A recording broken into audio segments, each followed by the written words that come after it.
As we bid farewell to 2019, we're gathering an impressive array of reporting talent and New Hampshire primary knowledge in our studios this morning. We'll get started with a roundtable involving some of the most talented up-and-coming journalists we have in our state. We have Hunter Woodall from the Associated Press, Beatrice Elizabeth Peterson of ABC News, and Jake LaHutte from the Keene Sentinel. Thanks for joining us, everyone. Thanks for having us. Yeah. Let's start with you, Jake, and a story out in your side of the state there in the western part of New Hampshire, the Monadnock region, Bernie's backyard, as they call it. Yeah. This was where he really ran up the score in 2016 and was able to create that massive margin of victory. It did well elsewhere as well. But is he able to round up those same people again? You were just at an event recently. Is this the same Bernie and the same group of voters? Yeah. I would say Sanders has a math problem and then, to a lesser extent, a story problem in our area. So in 2016, Cheshire County was his highest performing. He won about 2 out of 3 voters there. I think the key thing to look at in the Connecticut River Valley beyond the Monadnock region are really the areas around Keene and then the Hanover, Lebanon area, where, you know, they're the only parts of the state where you have colleges and universities. So you have obviously a highly educated electorate already, but also hospitals, social services for, you know, quite a large distance radius. So it's a more educated and overall a kind of distinct electorate from what you might find even in like the chock-full populated Hillsborough and Rockingham counties. So you're running up the score is kind of the operating term, because in a field that's this large, I think there are 2 plausible scenarios for Sanders. The one they're hoping for is that he retains as many of those voters as possible, and that the vote will be split so many ways in the highly populated counties that in this Bernie's backyard corridor along the Connecticut River, he'll be able to really secure a solid margin. So you can see Sanders potentially win with not even that far over 20% of the vote. The other scenario, and Hunter, you and a colleague at the AP wrote a good story about this a couple months ago, is you look at the likes of Andrew Yang, Tulsi Gabbard, and I guess a lesser extent Marianne Williamson, who all have a strong appeal to independents who show up and vote on primary day. And many of their supporters, we talk to them at events, are former Sanders supporters. If you look at 2016, Bernie only beat Hillary among registered Democrats by 1 point, but the margin among independents was really where it started to get out of hand. So I think the estimate in a quote in your story from one operative was 6 points that could shave off of Bernie's margin. Frankly, I think if you go to a Gabbard event, if you go to a Yang event, and you see the kind of momentum they already have, that number could be much, much higher. The other problem Bernie has, I would say, is the Warren-Buttigieg battle over that highly educated electorate who are more likely to be registered Democrats, and that starts to come into a problem. But the campaigns aren't a math equation, right? They're stories, and Bernie's hoping that that post-heart attack bump is going to propel them into that top spot. Right, and certainly a lot of slicing and dicing in here, and we do have a resident Tulsi Gabbard expert here, and Beatrice, and you go to a lot of her events, and you're there. Impeachment was a big story heading into the Christmas holiday. We'll see if that continues, but she caught a lot of flack on social media and from the establishment for voting present on impeachment.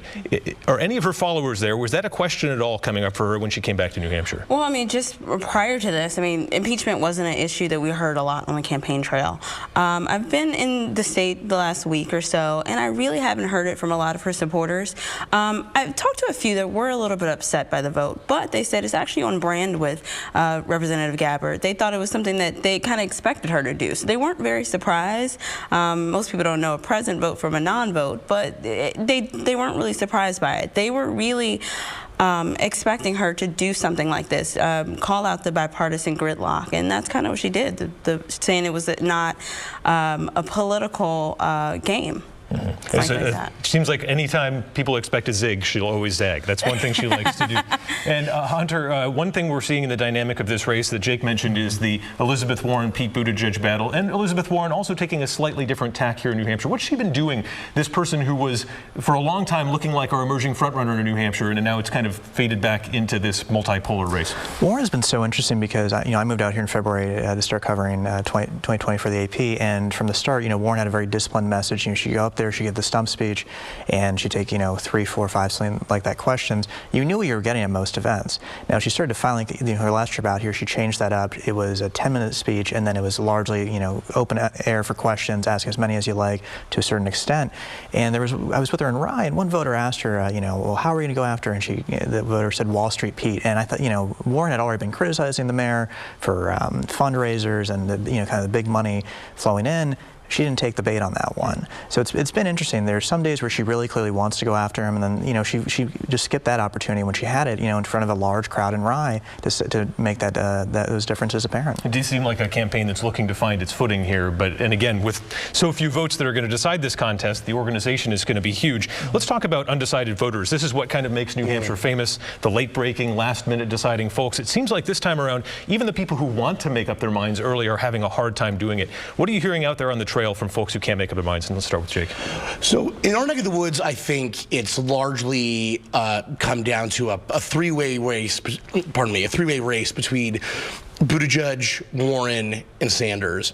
Now, Biden has some key endorsements, like the outgoing mayor of Keene, Kendall Lane.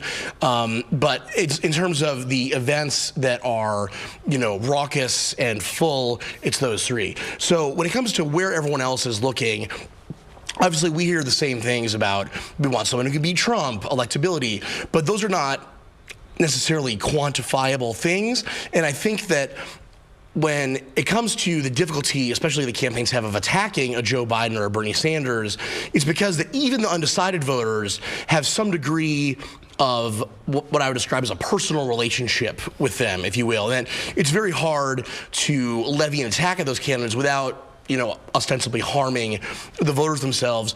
I think that Tulsi Gabbard is going to keep building this real hotbed of support she has in our area. Andrew Yang is making strides. And, every time you cover those events, people say, I came here more undecided. I'm starting to lean that way. The big X factor for me is Joe Biden. I mean, I wonder how many people are not those who would regularly go to events, but are ultimately going to decide we should play it safe and let's go with Joe.